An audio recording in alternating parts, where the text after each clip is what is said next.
Hello everyone. तो इस video lecture में हम 5 क्वेश्चंस लेंगे, ठीक है। एक तो ये वाला है, ठीक है, डिहाइड्रेशन और हाइड्रोजनेशन वाला, ठीक है। सेकंड क्वेश्चन है आपका क्लेमेंसन रिडक्शन, थर्ड है रोजनमंड रिडक्शन, फोर्थ आ जाएगा आपके पास वेरिएबल वैलेंसी कौन एग्जिबिट करता है, एंड फिफ्थ है इलेक्ट्रॉनिक कन्फिग्रेशन ऑफ कॉपर क्या रहती है, ठीक है। तो 1 बाय 1 ये क्वेश्चंस देखते हैं कॉन्सेप्ट्स के साथ। अच्छा, अब जो मैं कॉन्सेप्ट्स आपको बताती हूँ ना, अब वीडियो से देखना और इसको ना एक थिन सी नोटबुक में लिखते जाना, ठीक है। जितने भी कॉन्सेप्ट्स मैं आपको बता रही हूँ, आप इतना ही देख के मान के चलो कि अगर आपको ये सारे वीडियो के कॉन्सेप्ट्स आ जाते हैं ना, तो आपकी जो केमिस्ट्री है उसमें पक्का आपके मार्क्स ज़रूर आएंगे, ठीक है। तो और इसके अलावा आप कुछ भी नहीं पढ़ के जाओगे ना, तो भी आपको बहुत बेनिफिट होगा, ठीक है। तो ट्रस्ट मी, आप इतना करोगे ना तो आपको और कुछ करने की ज़रूरत ही नहीं है केमिस्ट्री में। So let's start with the video. अच्छा, अब इस कॉन्सेप्ट के लिए द डिहाइड्रेशन और dehydrogenation of ethyl alcohol does not produce, आपके पास 4 ऑप्शंस दिए हैं। अब देखना है कि आंसर क्या होगा। तो इसके लिए हम कॉन्सेप्ट यूज़ करेंगे ऑक्सीडेशन रिडक्शन वाला, ठीक है। तो oxidation and your reduction. Oxidation क्या होती है, रिडक्शन क्या होती है, देखते हैं। तो ये आपके पास 2, ठीक है। तो सबसे पहले हम देखते हैं ऑक्सीडेशन क्या होता है। हमें पता है लॉस ऑफ इलेक्ट्रॉन को ही क्या कह देते हैं, ऑक्सीडेशन कहते हैं, ठीक है। एंड और किसको कह सकते हैं हम ऑक्सीडेशन, लॉस ऑफ हाइड्रोजन को ऑक्सीडेशन कहते हैं, एंड गेन ऑफ ऑक्सीजन को भी हम ऑक्सीडेशन ही कहते हैं। तो हमारे पास 3 स्टेटमेंट्स बन गई ऑक्सीडेशन की। सिमिलरली इसका ऑपोजिट हो जाएगा रिडक्शन, तो gain of electron is your reduction, ठीक है। Gain of hydrogen is your reduction and loss of oxygen is your reduction, right. तो अब देखते हैं, फर्स्ट ऑप्शन हमारे पास है। पहले तो हमें पता होना चाहिए इथाइल अल्कोहल क्या होता है। तो आपको पता होगा general formula from of alkene से कि अगर CnH2n+2 आप लो तो ये आपका जनरल फार्मूला फॉर एल्केन है। अगर मैं इसमें 2 रख दूँ तो वो इथेन बन जाएगा, C2H2 2 × 2 4 + 2, तो ये हो जाएगा 6, C2H6 इज योर इथेन। अब इथेन में से ना अगर आप एक हाइड्रोजन रिमूव करते हो और एक OH ऐड कर देते हो तो आपके पास आपका रिस्पेक्टिव अल्कोहल बन जाएगा। तो ये C2H5OH हो जाएगा। ये क्या बन गया, इथाइल अल्कोहल, राइट। तो C2H5 आपका इथाइल ग्रुप है एंड OH के लिए हमने अल्कोहल यूज़ किया है, सफिक्स, ठीक है। अब देखो इथाइल अल्कोहल का फॉर्मूला ये है। अब ना इसकी अगर मैं ऑक्सीडेशन करूँ, ठीक है, ऑक्सीडेशन क्या होता है, ऑक्सीडेशन क्या होता है, लॉस ऑफ हाइड्रोजन, राइट। तो एक बारी मैं इसको खोल के आपको दिखाती हूँ कि कैसे होगा। यहाँ पे CH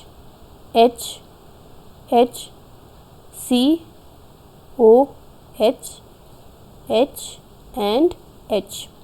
अब देखो मैं यहाँ से आपके ये वाला हाइड्रोजन एंड ये वाला हाइड्रोजन अगर रिमूव कर दूँ तो आपके पास loss of hydrogen is your oxidation, ठीक है।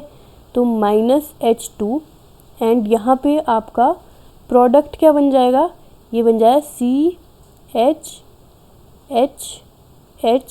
And CH double bond O, ठीक है। तो हमारे पास डिहाइड्रोजिनेशन को क्या ही कहते हैं, अगर इससे H2- हो जाए ना आपके सबस्ट्रेट से प्रोडक्ट में H2- हो जाए तो इसको ही हम डिहाइड्रोजिनेशन कहते हैं।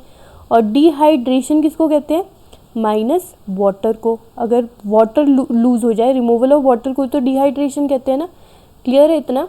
तो अब देखो आपके पास यहाँ पर डिहाइड्रेशन हुई है, ठीक है, डिहाइड्रेशन हुई है और आपके पास क्या बन गया है, एल्डिहाइड। एल्डिहाइड भी कौन सा, एसीटैल्डिहाइड। तो this is your acetaldehyde, right, acetaldehyde. और ये क्या था, इथाइल अल्कोहल। तो ये तो आपका आंसर नहीं हो सकता, ठीक है। अब हमारे पास आगे चलते हैं। तो फर्दर ऑक्सीडेशन करोगे तो आपके पास क्या बन जाएगा, देखो अल्कोहल से बनता है एल्डिहाइड, एल्डिहाइड से बनता है फर्दर एसिड, ठीक है। तो हमारे पास यहाँ पर CH3 C double bond O और इस H और इस C के बीच में एक O इंसर्ट हो जाएगा और आपके पास एसिड बन जाएगा। अभी कौन सा बना? एसिटिक एसिड बन गया। CH3COOH क्या होता है? एसिटिक एसिड होता है, ठीक है। तो ये आपके पास एसिटिक एसिड बन गया, ठीक है। तो ये भी आपका आंसर नहीं हो सकता। अब बचे ये दो, अब इसको कैसे एक्सप्लेन करेंगे? अब अगर मैं देखूं तो हमारे पास डिहाइड्रेशन भी यहाँ पे दिया है ऑप्शन में। तो अब मैं फिर से आपका अगर इथाइल अल्कोहल बना लूँ, ठीक है, इथाइल अल्कोहल बना दूँ, तो ये मैंने आपका इथाइल अल्कोहल बनाया, राइट। अब इसमें से मैं वाटर रिमूव करूँगी। देखो कैसे, अगर यहाँ से OH लीव करेगा तो यहाँ से हाइड्रोजन लीव करेगा, तभी तो वाटर रिमूव होगा। तो मैंने इस वाले बॉन्ड को यहाँ शिफ्ट कराया और इधर से OH को निकाल दिया, ठीक है। तो यहाँ से आपके पास वाटर मॉलिक्यूल भी रिमूव हो गया। रिमूव हो गया तो आपके पास बचा क्या? C डबल बॉन्ड C, ठीक है। और हर एक कार्बन पे कितने हाइड्रोजन है? 2 हाइड्रोजन है। तो आपके पास यहाँ पे एल्कीन बन गई, राइट। तो एल्कीन भी कौन सी? ईथीन। तो ये भी आपका आंसर नहीं हो सकता। तो आपका आंसर क्या हुआ? Ethane is your correct option. ये नहीं बन रहा, बाकी सारे बन रहे हैं। देखो एसिटिक एसिड बनाने के लिए पहले हमें एसिटाइल्डिहाइड बनाना पड़ेगा, उसमें तो लॉस ऑफ हाइड्रोजन हो रहा है ना, तो डिहाइड्रोजनेशन इसमें हो रही है, ठीक है। तो इसलिए ये आपका आंसर एसिटिक एसिड भी नहीं हो सकता, क्योंकि इसको बनाने के लिए पहले हमें एसिटाइल्डिहाइड बनाना पड़ेगा, फिर फर्दर ऑक्सीडेशन करके हमारे पास एसिटिक एसिड बनेगा। क्लियर है इतना? तो आगे चलते हैं। आई होप आपको समझ आया होगा। तो अब देखो क्लेमेंसन रिडक्शन है इधर, तो ना आपकी ना ये एल्डिहाइड और कीटोन की बड़ी फेमस रिडक्शन है, या मतलब कार्बोनिल ग्रुप की ही समझ लो, जहाँ पे आपके पास C double bond O change हो जाता है किस में? ये जो C डबल बॉन्ड O है ना, ये बाकी सारे बॉन्ड एज इट इज़ रहेंगे, ये डबल बॉन्ड O चेंज हो जाएगा सिंगल बॉन्ड H में। तो आपके पास C double bond O CH2 में चेंज हो जाता है, ठीक है। तो ये कैसे कैसे हो सकता है? एक तो हमारे पास है प्रोसेस जिसमें हम क्लेमेंसन रिडक्शन जिसे हम कहते हैं, तो CLEMMENSEN होता है इसकी स्पेलिंग, क्लेमेंसन रिडक्शन की, ठीक है। अब क्लेमेंसन रिडक्शन में क्या यूज़ करते हैं हम? Zinc amalgam in presence of HCl use करते हैं। Zinc amalgam in presence of HCl, this is your Clemmensen reduction. कभी मत भूलना, इसे याद रखना हमेशा हमेशा हमेशा के लिए, क्योंकि ये इतना इम्पॉर्टेंट है कि आपको हर कॉम्पिटिटिव में आएगा ही आएगा, ठीक है। तो और किस प्रोसेस से हम कर सकते हैं इसको? तो आपने सुना होगा your Wolff Kishner reduction. Wolff Kishner, एक मिनट, वुल्फ किश्नर रिडक्शन से भी हम ये वाला प्रोसीजर कर सकते हैं। हम कार्बोनिल ग्रुप को रिड्यूस कर सकते हैं CH2 में, ठीक है। अब ये भी रिडक्शन रिएक्शन है। ये कैसे पता लगा? देखो अब वुल्फ किश्नर रिडक्शन में क्या होता है, आपके पास हाइड्राजीन होता है, ठीक है। NH2 single bond NH2 is your hydrazine in presence of KOH। तो this is your whole Wolff Kishner reduction and this is your Clemmensen reduction, जिसमें हम जिंक अमलगम, मर्क्यूरी के साथ मेटल लगा है तो उसको हम अमलगम कहते हैं, ठीक है। इन presence of HCl is your Clemmensen reduction. And ये भी क्या कर देगा, वुल्फ किश्नर रिडक्शन भी क्या कर देगा, हमारे पास CH2 जनरेट कर लेगा, ठीक है। तो आपका ऑप्शन क्या हो जाना था इसमें? ये वाला ऑप्शन हो जाना था। अब देखो मैं बोल रही हूँ कि इसमें रिडक्शन मैंने वर्ड यूज़ किया है, ठीक है। तो आपको कैसे पता चलेगा? देखो मैंने पिछली स्लाइड में बताया था कि ये आपका जो कार्बोनिल है, जब लॉस ऑफ ऑक्सीजन हो या फिर गेन ऑफ हाइड्रोजन हो तो उसको हम रिडक्शन कहते हैं। तो हम यहाँ पे लॉस ऑफ ऑक्सीजन भी दिख रहा है और गेन ऑफ हाइड्रोजन भी दिख रहा है, तो इसे हम रिडक्शन कहेंगे, ठीक है। और अगर बहुत बारी ना आपके ऑक्सीडेशन स्टेट पूछ लेते हैं अराउंड योर कार्बन, है ना, ऑन योर कार्बन, है ना, तो आप कैसे फाइंड आउट करोगे ऑक्सीडेशन स्टेट को? तो देखो यहाँ पे कार्बन और ऑक्सीजन का बॉन्ड है, तो ऑक्सीजन आपका इलेक्ट्रोनेगेटिव एटम है, तो इस पे आ जाएगा -1 का चार्ज और इस कार्बन पे आ जाएगा इसकी वजह से +1 का चार्ज, ठीक है। ऑक्सीजन इलेक्ट्रोनेगेटिव है तो -1 का चार्ज, कार्बन इलेक्ट्रोपॉजिटिव है तो इस पर +1 का चार्ज आ जाएगा, राइट। तो अगर एक बॉन्ड से चार्ज आ रहा है -1 का और इस पे चार्ज आ रहा है +1 का, तो दूसरे बॉन्ड से भी चार्ज क्या आएगा, -1 का, और इस पे क्या आ जाएगा, +1 का। तो ओवरऑल चार्ज इस कार्बन पे क्या हो जाएगा, +2 का चार्ज हो जाएगा, राइट। वैसे ही अगर मैं CH2 की बात करूँ, यहाँ पे मैं अगर CH2 रिप्लेस कर दूँ, मतलब H2 रिप्लेस कर दूँ, ऑक्सीजन रिप्लेस कर दूँ H2 से, तो क्या आ जाएगा, देखो अब H पे यहाँ पे आएगा +1 का चार्ज, क्योंकि जब भी हम बॉन्ड देखते हैं ना कार्बन हाइड्रोजन का, तो कार्बन का जो इलेक्ट्रोनेगेटिव कैरेक्टर होता है वो ज़्यादा होता है as compare to your hydrogen, ठीक है। तो हाइड्रोजन पे चार्ज आता है +1 का, और यहाँ पे भी हाइड्रोजन पे चार्ज आएगा +1 का, और इसमें इन दोनों हाइड्रोजन की वजह से चार्ज कितना आ जाएगा, -2 का, ठीक है, -2 का चार्ज आएगा। तो ओवरऑल चार्ज हुआ -2 का, राइट। तो आप देख रहे हो यहाँ पे +2 से कार्बन चेंज हो रहा है -2 में, तो मतलब ये हो रहा है gain of electron. I hope समझ आया होगा, ठीक है। This is your gain of electron. तो मैंने पूरी तरह से आपको रिडक्शन ऑक्सीडेशन समझा दिया है, तो ये आपका पूरा रहेगा, ठीक है।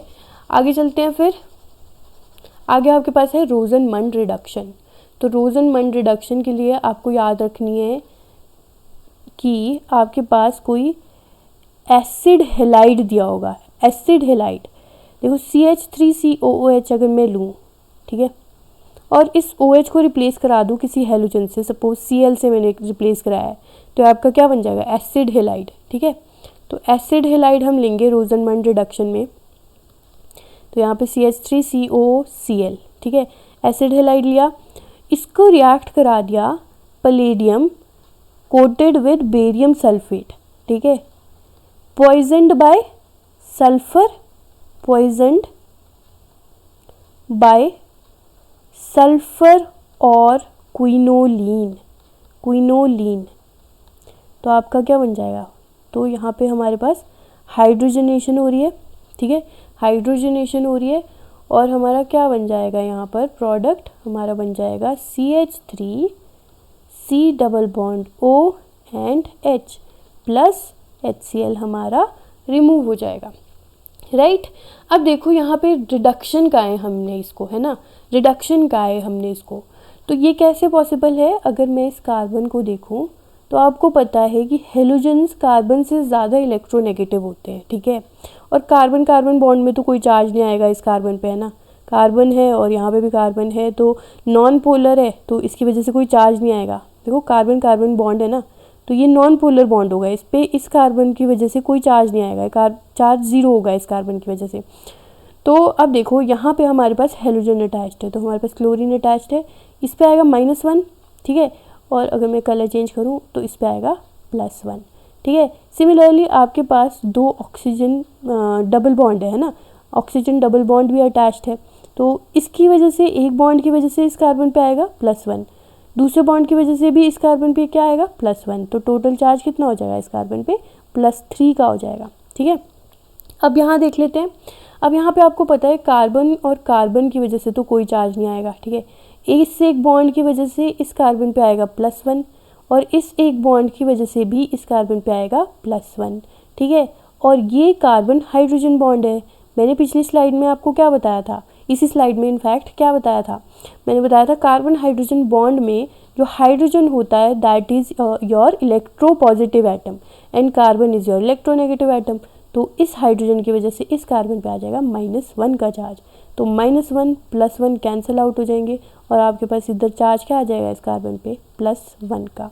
तो आप देख रहे हैं +3 से कार्बन +1 में चेंज हो रहा है, तो मतलब यहाँ पे लॉस ऑफ इलेक्ट्रॉन हुआ, सॉरी गेन ऑफ इलेक्ट्रॉन हुआ है, चार्ज कम हुआ है ना, प्लस चार्ज कम हुआ है, तो गेन ऑफ इलेक्ट्रॉन हुआ है, गेन ऑफ इलेक्ट्रॉन हुआ है। गेन ऑफ इलेक्ट्रॉन क्या होता है, योर रिडक्शन, है ना।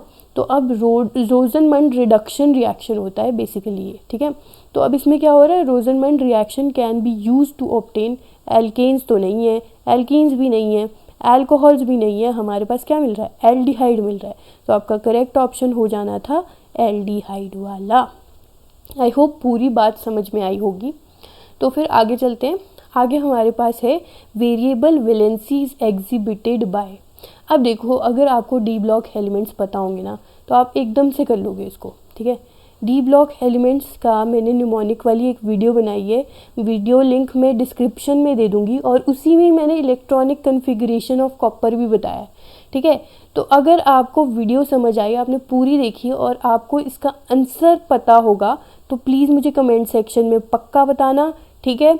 एंड बाकी अगर आपने नहीं देखी है वो वीडियो तो मैं लिंक डिस्क्रिप्शन में आपको दे दूँगी, ठीक है। तो variable valency is exhibited by iron, zinc, magnesium and sodium. तो आपको जो डी ब्लॉक एलिमेंट्स होते हैं ना, वही वेरिएबल वैलेंसी शो करते हैं, ठीक है। तो आपको पता है कि डी ब्लॉक एलिमेंट में कौन सा होता है, आपका आयरन ही आपका डी ब्लॉक एलिमेंट है। यहाँ पे जिंक भी है, पर जिंक आपका कन्फिग्रेशन क्या होती है जिंक की, 3d10 एंड 4s2। तो जिंक फुली फिल्ड है, अगर ये और हमेशा जिंक +2 ऑक्सीडेशन स्टेट शो करता है और वेरिएबल नहीं शो करता है, क्योंकि अगर ये वेरिएबल करेगा ना तो इसके डी इलेक्ट्रॉन से इलेक्ट्रॉन जाएंगे, है ना, डी ऑर्बिटल से इलेक्ट्रॉन जाएंगे, जो कि फुली फिल्ड ऑर्बिटल है।